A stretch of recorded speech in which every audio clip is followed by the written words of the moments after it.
Le grand dialogue. Sigika Foba. Le grand dialogue, l'émission de débat du studio Tamani sur votre radio. Chenibero. Halud Mauni. Cheniberi. Sigika Foba. Le grand dialogue. Le grand dialogue. Mesdames, Messieurs, bonsoir. Merci de nous recevoir chez vous. Le Grand Dialogue réfléchit aujourd'hui sur un domaine assez particulier, les semences dans l'agriculture. Alors, nous sommes avec trois invités. Danyoko Sokonasisoko du programme de semences pour l'Afrique de l'Ouest.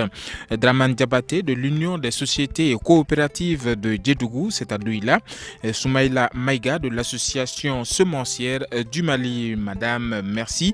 Et messieurs, merci pour votre disponibilité. Je suis Famoussa Sidibé, Petingera est à la mise en onde. L'agriculture ouest-africaine, bien que disposant de réelles potentialités, reste confrontée à des problèmes liés à la faiblesse de l'approvisionnement régulier des producteurs en semences de bonne qualité. Alors, pour mener à bien ce projet, le pays bénéficie de l'appui de divers programmes comme celui de la productivité agricole en Afrique de l'Ouest qui a permis à ce que plus de 175 000 producteurs maliens puissent revitaliser leur domaine de prédilection à travers l'utilisation de nouvelles variétés de semences. Comment alors ne pas se préoccuper de la problématique semencière, surtout au Mali où les statistiques de campagne en cours indiquent un taux d'utilisation de semences amélioré de 9% pour le riz et en dehors des périmètres aménagés 8,5% pour le maïs et le sorgho, seulement 2% pour le mil. Alors, pourquoi les paysans maliens boudent-ils toujours ces nouvelles variétés?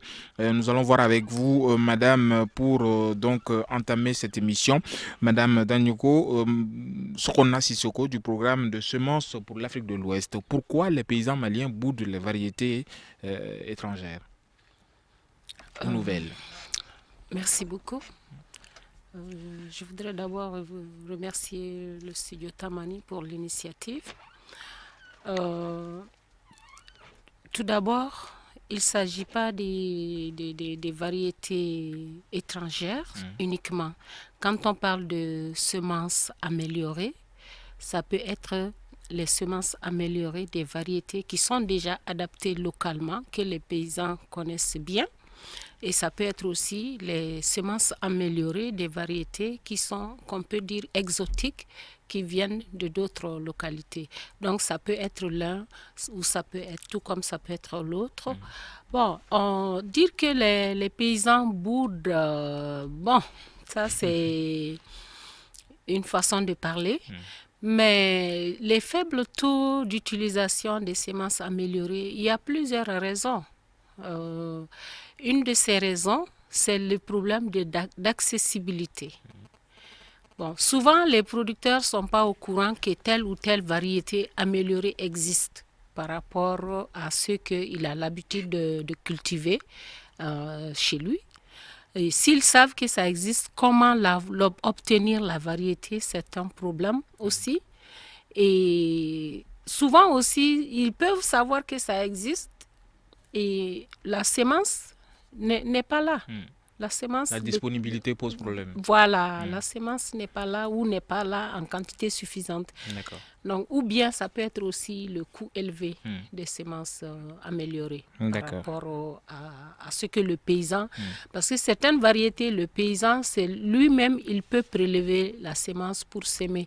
Mais cette semence n'a pas une aussi bonne productivité que la semence améliorée. Donc, il y a aussi la nécessité de leur faire comprendre cet aspect-là aussi. D'accord. Merci beaucoup, Madame Danyoko Sokonasisoko de PESAO, si je ne m'abuse, du programme de semences pour l'Afrique de l'Ouest. Alors, nous allons du côté de Douila retrouver donc Monsieur Diabaté, Draman Diabaté. Vous venez de Douila, si je ne m'abuse. Oui. Alors, est-ce que vous êtes d'avis avec Madame quand elle me contredit en disant que les paysans ne boudent pas les variétés améliorées?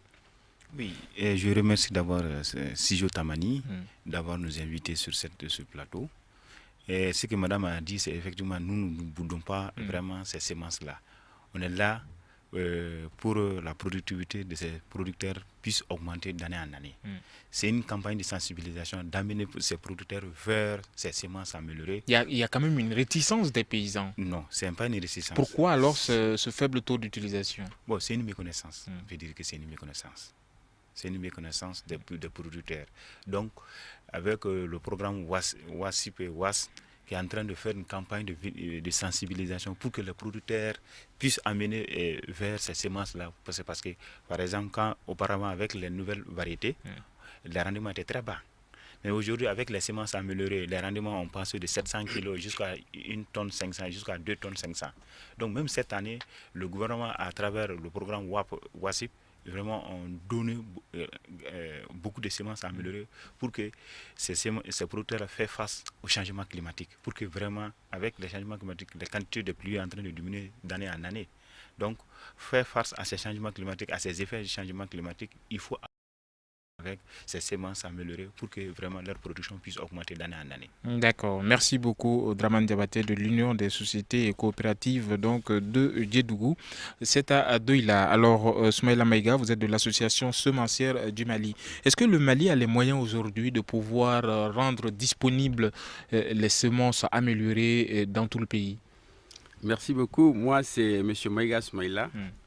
Secrétaire à la recherche et à la formation de l'association semencière du Mali et directeur de la société Takouchi.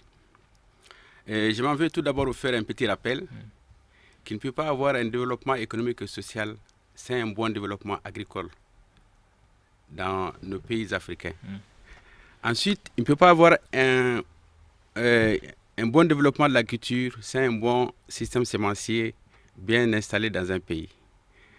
Et pour qu'il y ait un bon système sémencier, il faudrait que les acteurs sémenciers dans un pays soient regroupés et travaillent ensemble et que chacun puisse jouer son rôle afin que, comme Diabaté vient de le dire, de donner la bonne semence aux producteurs. La bonne semence, c'est quoi? Au bon moment aussi. Au bon moment, c'est-à-dire au tout départ, nos producteurs, c'est-à-dire nos paysans, ils utilisaient leurs propres semences. Avec les changements climatiques, avec les problèmes démographiques et même les problèmes d'emploi, maintenant la production n'est pas orientée uniquement vers la consommation, c'est pour le marché et aussi pour résoudre les problèmes d'emploi. Donc, pour arriver à ce but, l'industrie semencière qui est composée de la recherche, qui est composée des producteurs de semences certifiés, qui est composée des partenaires également. Des partenaires, les ONG et autres, et ensuite qui est composé des utilisateurs de ces semences-là, qui disposent des semences qui ont de bons rendements, des semences qui s'adaptent au climat et qui soient disponibles.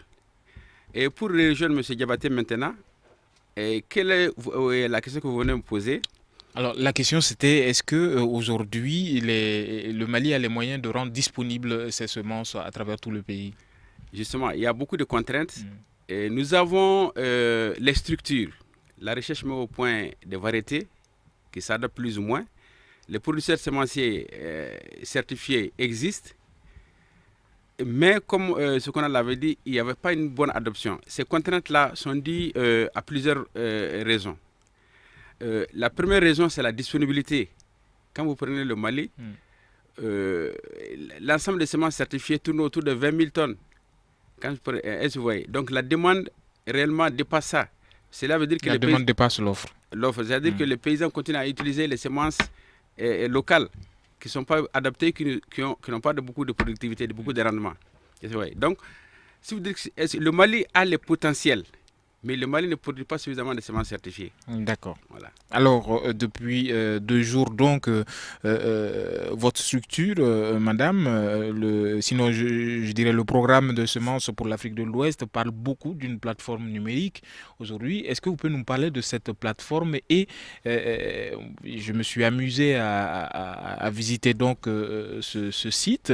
De prime abord, j'ai été un peu perdu. On me demande un login, on me demande un mot de passe. Est-ce que cela permet de rendre accessibles les informations aux paysans? Moi, je ne suis pas paysan, mais j'ai eu des difficultés pour me chercher. Ok.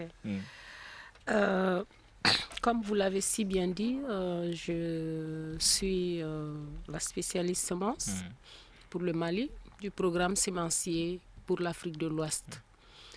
C'est un programme de 5 ans qui a pour objectif d'accroître la production et l'utilisation des semences améliorées de nos principales cultures.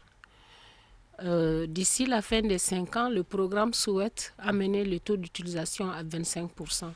Le taux d'utilisation au niveau sous-régional étant de 12,5%. Donc on a vu tout à l'heure, vous-même vous avez parlé tout à l'heure des chiffres du Mali qui sont autour de ça. Donc le programme souhaite amener ça à 25% d'ici 2017. Et pour faire cela, donc, on a développé 4 axes d'intervention.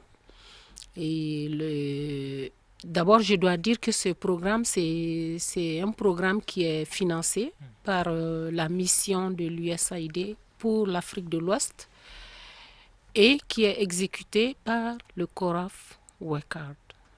Le CORAF WECARD, c'est en quelque sorte le bras technique de la CEDEAO, et le siège étant à Dakar.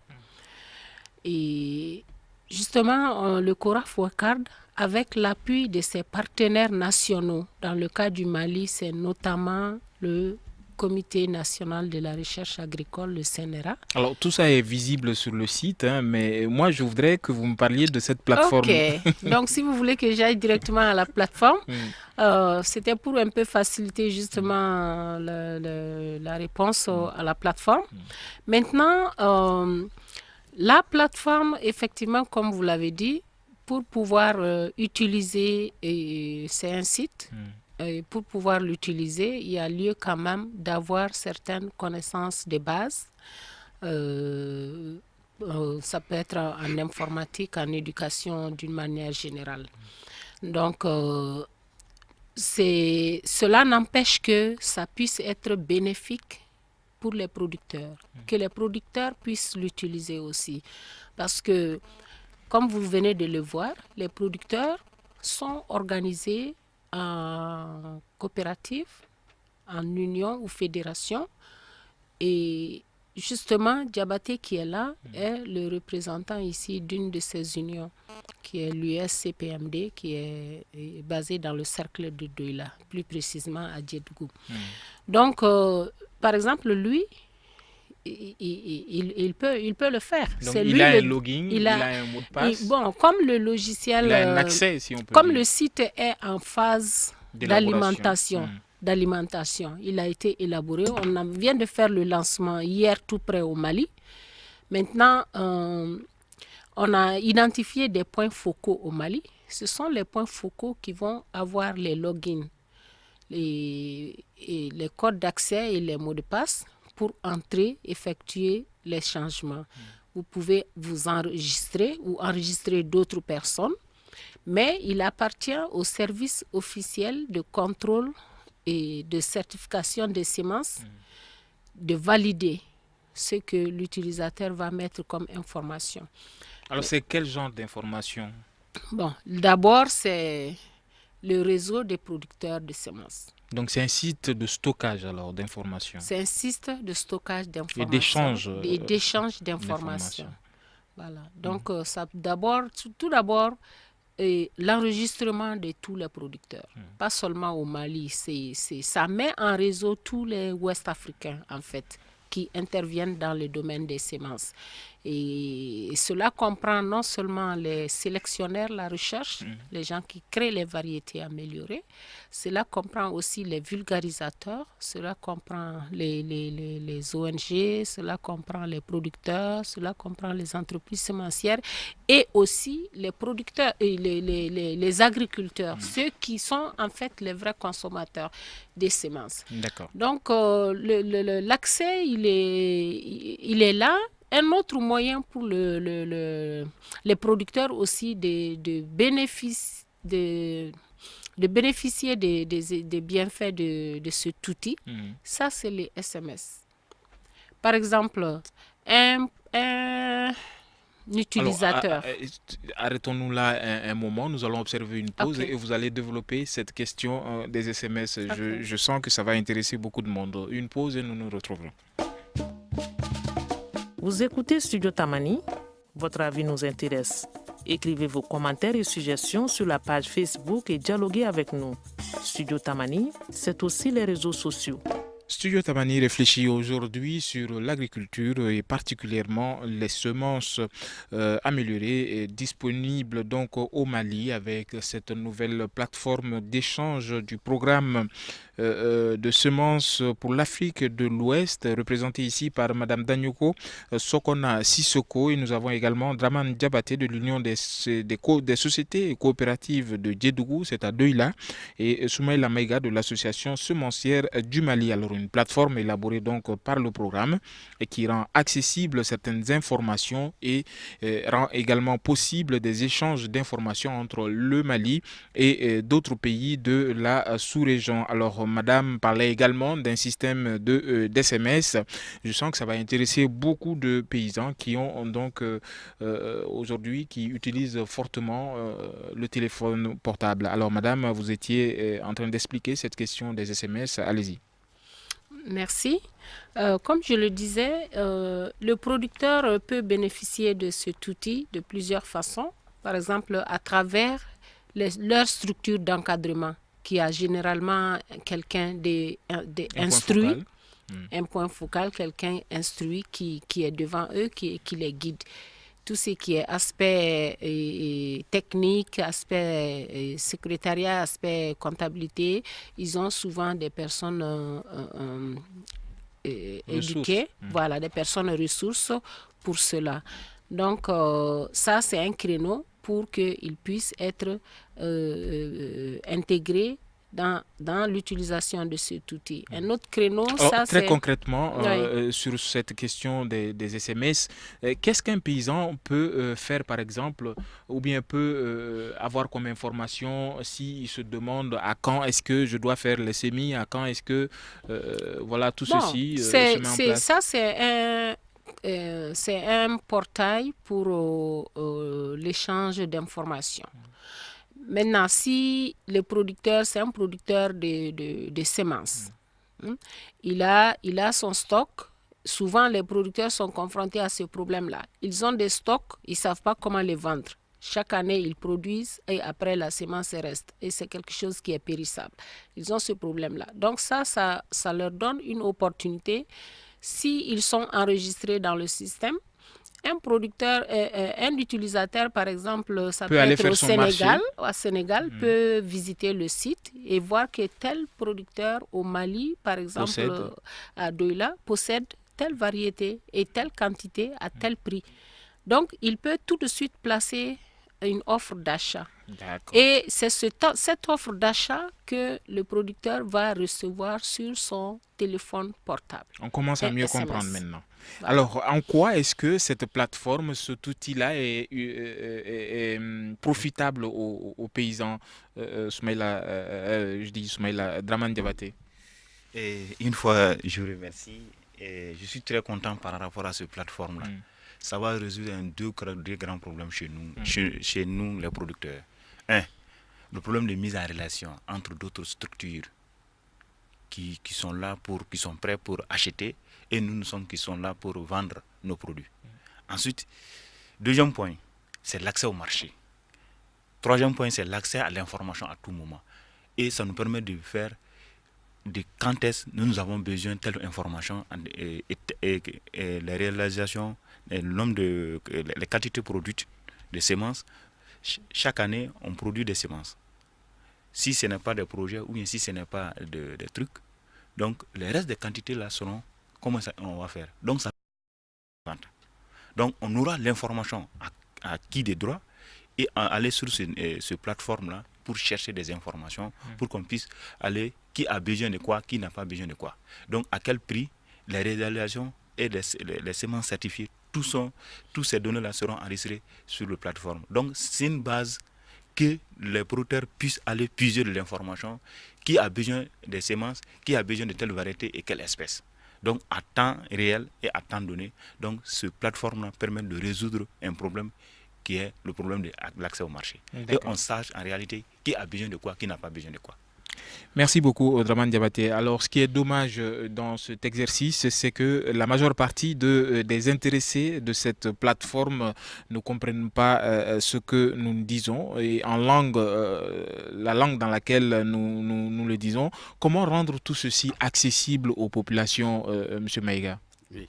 Bon, tout d'abord, je tiens à remercier le WASP parce que c'est un système qui va beaucoup révolutionner la production et la distribution des semences. Parce que vous savez, nous sommes à l'ère de l'information. Ça permettra aux producteurs et aux acheteurs de la semence au Mali et à l'extérieur du Mali de savoir les disponibilités en semences, de savoir les variétés, de savoir les potentialités de ces variétés-là, et pour que tout le monde puisse tirer profit de l'activité semencière. Ensuite, ça permettra, même au niveau de l'administration, une nouvelle organisation. Parce que ça va permettre d'enregistrer d'abord tous les producteurs. Ça va permettre d'enregistrer les parcelles sémencières, c'est-à-dire qu'on va annoncer les prévisions de production de semences au Mali, on va annoncer les réalisations. Toutes ces statistiques-là seront connues en temps réel. Bon, ensuite, pour revenir à votre question, maintenant, c'est au projet de voir, parce que la majeure partie de nos producteurs parlent la langue bamana. Et comment exploiter forcément donc, et aussi même l'outil Internet, les SMS. Donc il faut maintenant un effort de sensibilisation à travers la radio, à travers la télé, expliquer aux gens comment utiliser cet outil-là pour qu'ils puissent tirer le maximum de profit. D'accord. Alors madame, nous nous retournons vers vous. Quelle est la place de la communication et dans les langues nationales de votre projet? Merci. Vous avez quand même remarqué que pour faire le lancement, nous, on a invité, je pense, 5 médias, parmi lesquels il y avait le studio Tamani. Donc, ça veut dire que nous, on a aussi, on partage votre souci aussi pour la large diffusion auprès des utilisateurs potentiels et surtout les producteurs qui sont vraiment les grands utilisateurs de ce site. Donc, on compte beaucoup sur travailler avec les médias, on compte beaucoup utiliser les différents types de médias pour pouvoir toucher les producteurs. Donc, pour le moment, c'est... Alors, est-ce que vous avez, à côté de votre projet, à côté de vos programmes, une volonté politique pour vous accompagner? Est-ce que cette volonté politique-là, vous la sentez? Bon, je pense que la volonté politique, elle est là. Parce que c'est un programme, comme je l'ai dit, qui est porté par la CEDEAO, qui est exécuté par le bras technique de la CEDEAO, qui, à son tour, travaille directement avec le ministère de l'agriculture des différents pays, dans le cas du Mali directement avec le ministère de l'Agriculture à travers le Comité national de la recherche agricole. Donc sur ce côté-là, il y a la volonté politique. En plus de ça, tous les pays ont aussi signé la déclaration de Maputo et aussi récemment de Malabo pour pouvoir supporter quand même l'agriculture à travers les investissements, l'appui de l'augmentation des investissements dans ce domaine. Donc la volonté politique, elle est là. D'accord. Merci beaucoup, Madame Danyoko Sokona Sissoko du programme de semences pour l'Afrique de l'Ouest. Alors, Draman Diabaté de l'Union des sociétés et coopératives de Djedougou, à Douila, aujourd'hui, on sent que ce programme va se baser beaucoup plus sur les têtes de proue donc des associations et des coopératives des différents villages, des différentes localités. Aujourd'hui, quel est le défi de l'organisation dans ce secteur? Par exemple, chez vous, comment est-ce que vous parvenez à vous organiser entre vous? Et quelles sont les difficultés? D'abord, nous, on peut dire que déjà, nous avons un certain nombre de difficultés. La difficulté, c'est la difficulté de communication. Nous sommes dans un milieu où tout le monde parle bambara. c'est une difficulté de transmission. Donc ça va être un problème. Donc si nous on demande au programme WASIP vraiment avec ce plateforme vraiment s'il peut vraiment améliorer et traduire toutes ces données là en bambara pour que les producteurs ils savent qu'en réalité que je suis dans mon champ, que je savent qu'aujourd'hui que quelqu'un monsieur X est dans son champ, qui peut avoir son argent à travers SMS, ou bien qui peut vraiment faire répondre à des appels d'offres directement, qui disent que bon, moi je suis là, j'ai tel tonne tel X en maïs, au niébé, tout. Donc pour que vraiment ces producteurs puissent utiliser eux-mêmes les informations. Donc ça c'est un défi. Vraiment, le problème d'information, c'est un défi pour nous. Est-ce que, madame, vous avez pensé à l'autonomisation des paysans dans ce programme? Faire en sorte que cet outil soit disponible dans plusieurs langues, c'est quelque chose qui est envisagé. Déjà, du fait que la région Afrique de l'Ouest, il y a le français, mais non seulement l'anglais aussi. Donc, déjà, il y a ces deux versions qui ont été créées. Mais il est aussi question de traduire dans certaines langues nationales. Bon, comme je l'ai dit, c'est au début. On est en train de lancer dans les pays, mais il y aura... C'est prévu aussi de faire des versions dans plusieurs langues nationales. C'est prévu. Et les SMS, comme il l'a dit, les producteurs savent utiliser. Il y a des producteurs qui savent utiliser les SMS. Pour preuve, j'étais un jour dans mon bureau, je reçois un SMS bien rédigé en Bambananga. Donc c'est devenu comme le Pémi Mali alors. La personne m'envoie un SMS pour dire Madame, que Tamatishi Moumesane. Donc rédigé en Bambananga. Comment est-ce qu'on peut l'avoir? Moi, j'en ai besoin. J'étais très contente quand j'ai reçu ça. C'était très clair. Et vraiment, j'ai répondu à la personne. Donc, elle a eu les informations qu'elle demandait. Oui. Non seulement les informations, mais aussi la semence. Quelle est la place de la communication dans l'accès aux semences, M. Maïga? Oui, d'abord, je vais rebondir sur la politique dont vous avez parlé. Parce que, en fait, si M. Diabaté déclare par SMS qu'il a tant de tonnes de semences, le système mis en place de plateformes, il faut que cette information soit validée par l'administration, soit par le service sémencier ou bien le laboratoire des semences. Donc, à ce niveau-là, il faudrait que l'administration s'apprête à accompagner ce programme. Parce que la validation, parce que c'est eux qui ont enregistré les parcelles de semences, c'est eux qui savent, qui ont certifié la semence, c'est eux qui vont valider la déclaration de M. Diabaté comme quoi il a 10 tonnes de semences avant la mise en ligne. Avant la mise en ligne.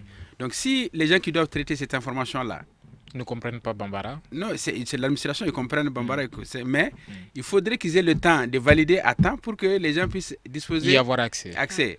Ouais. Donc par rapport à la question que vous venez de... S'il vous plaît, reprenez la question.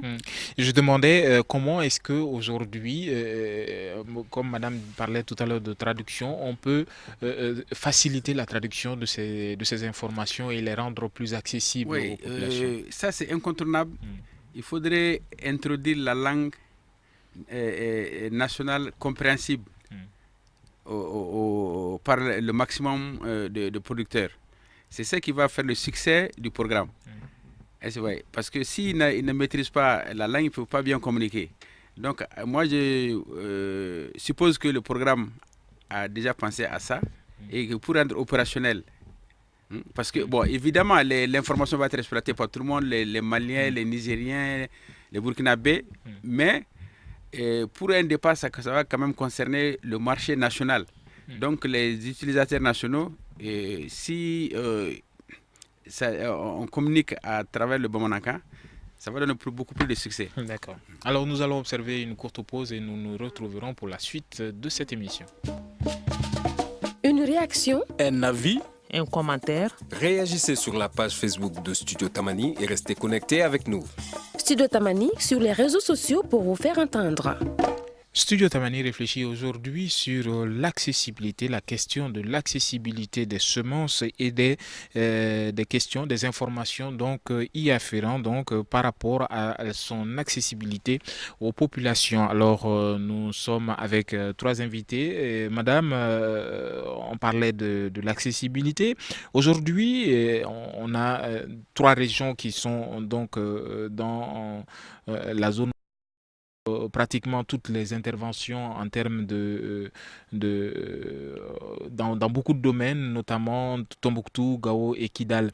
Aujourd'hui, comment est-ce que vous comptez travailler et quelle est la particularité de ces zones-là par rapport aux autres zones du pays?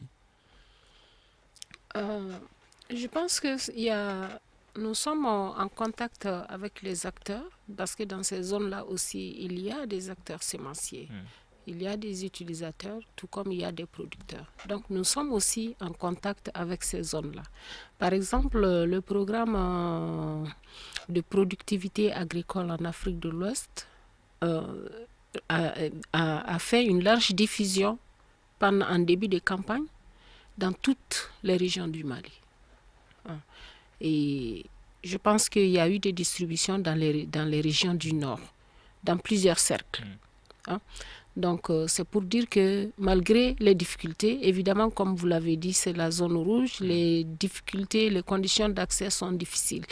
Donc, malgré tout ça, on a pu faire des livraisons de semences, des diffusions de semences dans plusieurs cercles des régions du Nord. Oui.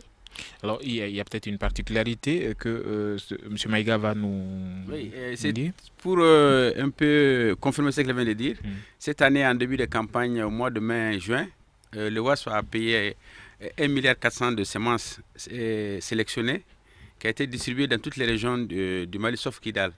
Et moi, particulièrement, ma société, j'ai eu à fournir la semence jusqu'à Ansongo, jusqu'à Rarous, à Gundam.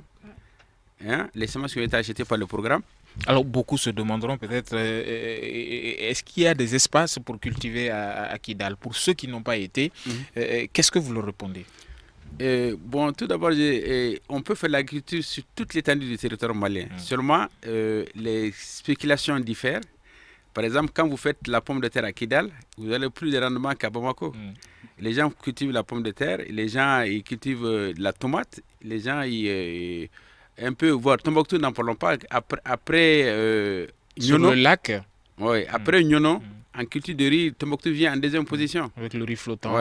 Voilà, justement. Donc, c'est des zones, si vous prenez l'oignon actuellement, quand vous prenez la zone de Diré, les gens, ils ont presque abandonné la culture du blé. Au profit de la culture de l'oignon. Et maintenant, après Kati et Bamako, c'est Diré qui vient en production d'oignons. Ça, même actuellement? Actuellement, les gens l'ignorent. Donc, le Nord a beaucoup de potentialités.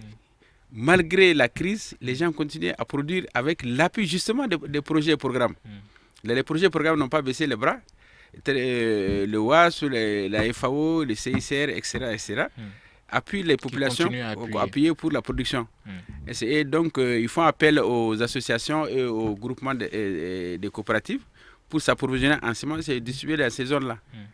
Donc, mais quand même, il y a certaines contraintes par rapport justement à l'adoption. Parce qu'on a constaté qu'il y a des gens qui mangent ces semences-là au lieu de les cultiver. Donc, il faut toujours la sensibilisation, il faut toujours l'accompagnement. C'est surtout maintenant avec le système qu'on va mettre en place, le système des SMS. Et c'est très facile de sensibiliser les gens à travers les radios et puis les SMS. D'accord. Alors aujourd'hui, on peut également parler du coût d'accès à ces semences. Monsieur Diabaté, est-ce que vous avez une idée? Est-ce que les semences sont accessibles aujourd'hui en termes de coût? Oui, on peut dire que les semences sont accessibles aujourd'hui. Les coûts sont acceptables pour tous les producteurs. Compte tenu vraiment de l'appui du programme WASIP, vraiment qui ont beaucoup fait pour que vraiment aller pour une extension du nombre d'hectares cette année par rapport à la production de semences. Donc aujourd'hui, les coûts sont acceptables et les paysans puissent acheter n'importe quel prix. Mais vraiment, moi je suis très content par rapport à cette plateforme-là, vraiment qui permettra un réseau de communication pour nous, les producteurs. Parce que ça nous permet de dire que qui a besoin de telle semence, qui n'a pas besoin de telle semence, que ce soit au Mali, que ce soit dans la sous-région. Donc vraiment, on peut dire qu'aujourd'hui, l'accès aux semences aujourd'hui est une réalité au Mali. D'accord. Voilà. Alors, vous faites beaucoup, madame, avec votre programme de semences pour l'Afrique de l'Ouest, vous faites beaucoup pour l'accessibilité. En termes de coûts, est-ce que, comparativement à l'année dernière, vous pouvez nous dire comment est-ce que cela s'est passé cette année avec la campagne actuelle? Est-ce qu'il y a eu, c'est moins cher cette année en termes de coûts que l'année dernière? Et quel est l'apport du gouvernement? Bon, vous savez, les semences, c'est quand on parle de semences améliorées, c'est un système, c'est une filière, c'est une industrie. Donc, il y a un processus de production qui est là, que ça doit suivre pour qu'on puisse dire que c'est semences améliorées, semences de qualité. Donc, maintenant, ce processus-là, c'est quoi? Il y a d'abord les sélectionneurs, les gens qui s'occupent de la recherche, qui vont dire, par exemple, telle variété dans telle zone, telle variété que les paysans cultivaient depuis longtemps, les conditions climatiques ont changé, elle n'est plus adaptée à la situation. Sa performance a diminué. Donc maintenant, il faut rechercher une nouvelle variété. Suite à leurs différents efforts de recherche, ils arrivent à un moment donné, après plusieurs années d'efforts parfois, à créer une variété nouvelle qui est différente de l'ancienne et qui a un rendement plus élevé ou avec d'autres caractères qui peut être parfois le goût, parfois la conservation, la durée de conservation, etc. Dès qu'ils ont cette variété, à ce stade-là, ce n'est qu'une toute petite quantité. C'est comme un bébé qui vient de naître. C'est une toute petite quantité qui ne peut pas vraiment rendre service. C'est en ce moment... Donc petite qualité équivaut également à plus de coûts. Exactement. Donc la semence à ce niveau-là coûte plus cher. Parce qu'il faut qu'il y a des conditions, des normes techniques qu'ils doivent respecter, qui fait que c'est cher. Des matériels comme les sachets d'autofécondation, les distances d'isolement, les nettoyages du champ, etc., qui fait que la semence, à ce niveau-là qu'on appelle la semence de pré-base, ça c'est le produit brut qui est là et qui, justement, est plus cher. C'est ça maintenant qu'une fois qu'on prend ça, qu'on sème, le produit qu'on récolte, c'est un produit... La productivité est beaucoup plus conséquente. Voilà, la productivité est disons que ça aura... un impact également sur la productivité. Voilà, ça va avoir un plus grand rendement, peut-être par rapport à la pré-base. Et maintenant, ça aussi, ça aura un coût qui est moins élevé que la semence de souche. Donc, c'est un peu comme ça et ça dépend aussi de quelle spéculation. Les spéculations, les semences de telle ou telle culture n'ont pas les mêmes coûts. Les coûts sont généralement plus élevés pour les produits maraîchers, les semences maraîchères. D'accord. D'accord. Voilà. Merci beaucoup, madame. Je rappelle que vous êtes du programme de semences pour l'Afrique de l'Ouest. Alors, quel est l'état d'avancement de la recherche aujourd'hui en termes de semences au Mali, M. Maïga? Justement, c'est là tout le problème. Parce que pour produire la semence certifiée, il faut la semence de pré-base et de base. C'est quoi pré-base base? La pré-base et la base, c'est au niveau des chercheurs. C'est-à-dire... le chercheur, comme on dit, il cherche, il met au point... Il teste. Il met au point une variété, une variété pure, ou bien une variété hybride, il met ça au point. Donc, quand il met cette variété au point, il commence par la semence de souche, ensuite il y a la semence de pré-base et la semence de base. C'est la semence de base là maintenant qui donne aux producteurs de semences certifiées, qui multiplie pour que ça soit la semence certifiée disponible pour les paysans. Mais de la souche, base, pré-base et base, c'est au niveau des chercheurs. Donc pour qu'il y ait la semence certifiée, il faut que la disponibilité de la base. Et c'est là qu'il y a le problème. Parce que le Mali n'a pas suffisamment de semences de base. Et le programme a essayé d'intervenir là-dessus en essayant de multiplier les bases au niveau de la recherche, mais ce n'est pas suffisant. Donc, c'est une politique qu'il faut adopter. Si on paye 1000 tracteurs, on fait la subvention au niveau des engrais, si on ne fait rien au niveau de la semence, l'agriculture ne peut pas bouger. Donc, il faut un système d'accompagnement. Il faut un système d'accompagnement qui va booster la production de semences disponibles. Quand vous voyez, par exemple, vous prenez les États-Unis, l'Occident, je vous donne un exemple. Le rendement aujourd'hui dans les pays occidentaux du maïs, en hectare, est de 14 tonnes. Tandis que chez nous, ça tourne autour de 3-4 tonnes. Il y a des chemins à faire. Voilà, il y a des chemins à faire. Donc, il faut que la recherche arrive à nous trouver de bonnes variétés hybrides. Également Et pour que ces chercheurs-là trouvent ces variétés-là, il faut l'accompagnement, soit de l'État, surtout de l'État, parce qu'on parle aujourd'hui de la souveraineté alimentaire. Donc, si vous laissez votre recherche dépendre de beaucoup de facteurs et que vous ne maîtrisez pas, en ce moment-là, le moment où le programme ou le projet s'arrête, tout s'arrête. Ouais. Donc, il faudrait qu'il y ait une politique d'accompagnement pour la recherche, pour produire beaucoup de semences de base, afin de produire beaucoup de semences certifiées. D'accord. Merci beaucoup, Soumaïla Maïga, de l'Association semencière du Mali. Alors, une question aux coopératives représentées ici par Draman Diabaté. Draman Diabaté, on reproche beaucoup aux paysans de consommer la semence et de l'utiliser à d'autres fins, notamment la vente et tout. Comment est-ce qu'un paysan en arrive à vendre ces semences? Bon, c'est pour ça que moi je t'ai dit que nous avons un problème de défi, qui est un défi d'information. Donc, tant qu'on ne donne pas l'information par rapport aux semences, quelle est l'utilité des semences? Par exemple, si vous voyez que si vous allez faire une bonne production, c'est une semence bien certifiée, rentable, et faire une bonne production.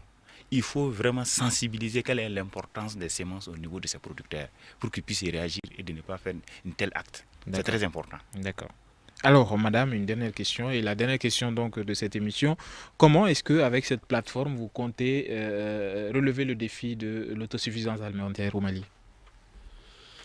Bon, nous espérons tout d'abord qu'il y ait beaucoup d'utilisateurs, qu'il y ait beaucoup d'offres de semences et qu'il y ait des échanges d'informations, les gens se mettent en réseau.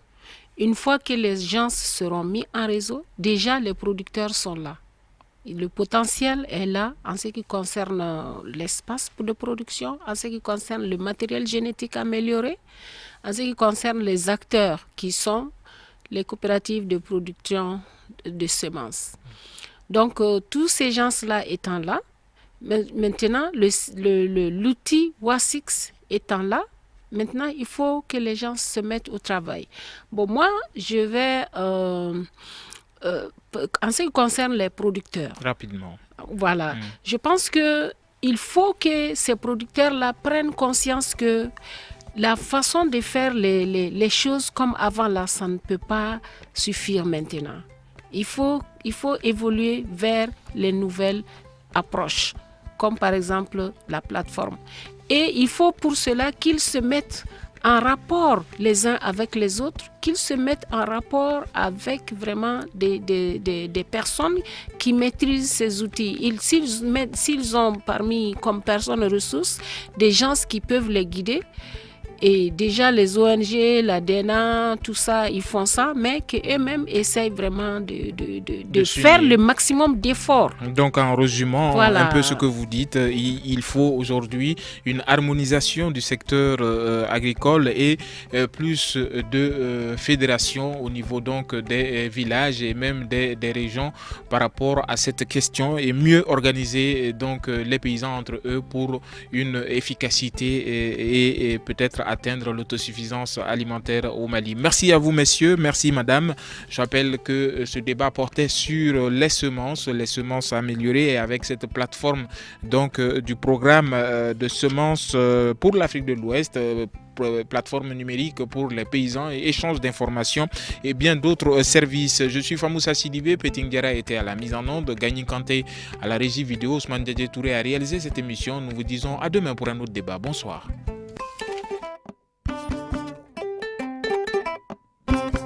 Le grand dialogue. Sigeka Foba. Et Le Grand Dialogue, l'émission de débat du Studio Tamani sur votre radio. Shenibiro. Halud Mauni. Shenibiri.